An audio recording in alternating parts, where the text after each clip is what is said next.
رمضان المبارک میں سب سے طاقتور وظیفہ کون سا ہے؟ سب سے طاقتور عمل کون سا ہے؟ آپ نے دیکھا ہوگا کہ بہت سارے چینل پر وظیفے بتائے جا رہے ہیں. رمضان کے پہلے عشرے کا وظیفہ، رمضان کے دوسرے عشرے کا وظیفہ، رمضان کے تیسرے عشرے کا وظیفہ.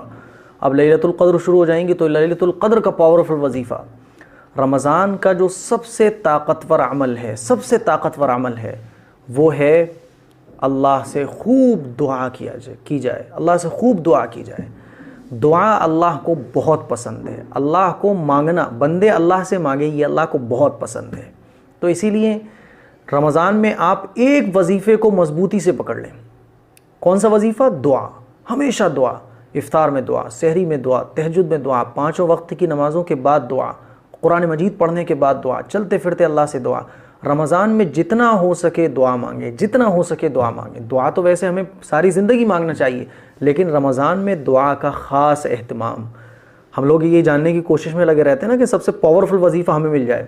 وظیفہ سب سے پاورفل جو وظیفہ ہے رمضان کا وہ ہے دعا. قرآن مجید کی جتنی ہو سکے تلاوت کریں، اور پھر جتنا وقت ملے اس میں آپ اللہ سے دعا مانگیں، اس میں اللہ سے دعا مانگیں.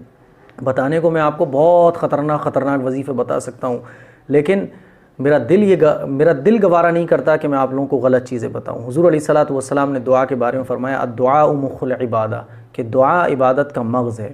اور قرآن مجید میں اللہ ارشاد فرماتا ہے ادعونی، کہ تم مجھ سے مانگو میں تمہیں دوں گا، تم مجھے پکارو میں تمہاری پکار کو سنتا ہوں.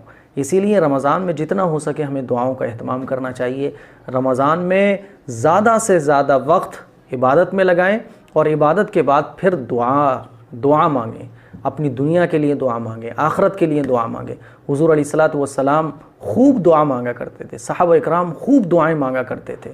کوئی بھی پرابلم آپ کی ہے اس کے لیے دعا مانگیں، اور اللہ دعا قبول فرماتا ہے. میں نے آپ لوگوں کو بتایا تھا ابھی 2-3 دن پہلے کہ دعا کے قبول ہونے کی سب سے بڑی نشانی یہ ہے کہ اللہ ہمیں دعا کرنے کی توفیق دے رہا ہے. یہی اس بات کی نشانی ہے کہ اللہ ہماری دعا کو قبول فرما رہا ہے. اگر اللہ ہماری دعا کو قبول نہ کرتا تو ہمیں دعا کرنے کی توفیق نہیں دیتا. اور آخرت میں جب ہمارا نام اعمال اوپن کیا جائے گا تو ہمارے نام اعمال جو ہے وہ بھرا پڑ رہا ہوگا نیکیوں سے. تو ہم لوگ کہیں گے کہ اللہ اتنی نیکیاں تو میں نے کی بھی نہیں ہیں. تو بتایا جائے گا یہ تمہاری وہ دعائیں ہیں جو تم دنیا میں کیا کرتے تھے، اور تمہاری وہ دعائیں دنیا میں قبول نہیں ہوئیں لیکن آخرت کے لیے وہ سیو کر لی گئی تھیں. تو یہ دعائیں مانگنے کا نتیجہ ہے کہ اتنی ساری نیکیاں تمہارے نام اعمال میں بھری پڑ رہی ہیں. تم دنیا کے اندر سوچتے تھے یار میری تو دعا قبول نہیں ہو رہی ہے، حالانکہ وہ آخرت کے لیے سیو ہو رہی تھی. تو بندہ آخرت میں یہ تمنا کرے گا کہ کاش میری دنیا کے اندر کوئی دعا قبول نہ ہوئی ہوتی تو میں اور بہت ساری نیکیاں اور بہت سارے انعامات اور بہت سارے درجے جنت میں حاصل کر لیتا. یہ تمنا کرے گا. اسی لیے میری آپ لوگوں سے درخواست ہے کہ رمضان میں اپنا ٹائم یہ وظیفوں کے چکر میں نہ لگائیں جو سنت سے ثابت شدہ عمل ہیں. قرآن مجید کی تلاوت، ذکر و اذکار، درود شریف، استغفار، پہلے دوسرے اور تیسرے عشرے کی جو دعائیں ہیں ان دعاؤں کا اہتمام، اور اللہ سے خوب دعا.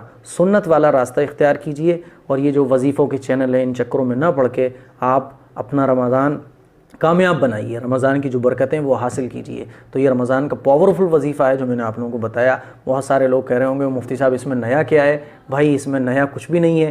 یہ نبی والا طریقہ ہے، یہ سنت والا طریقہ ہے، یہ صحابہ والا طریقہ ہے. بس یہی طریقہ میں آپ لوگوں کو بتانا چاہتا ہوں. اسی لیے خدا کے واسطے جو آج کل چل رہا ہے ان سے بچیے اور سنت والا راستہ اختیار کیجیے. السلام علیکم.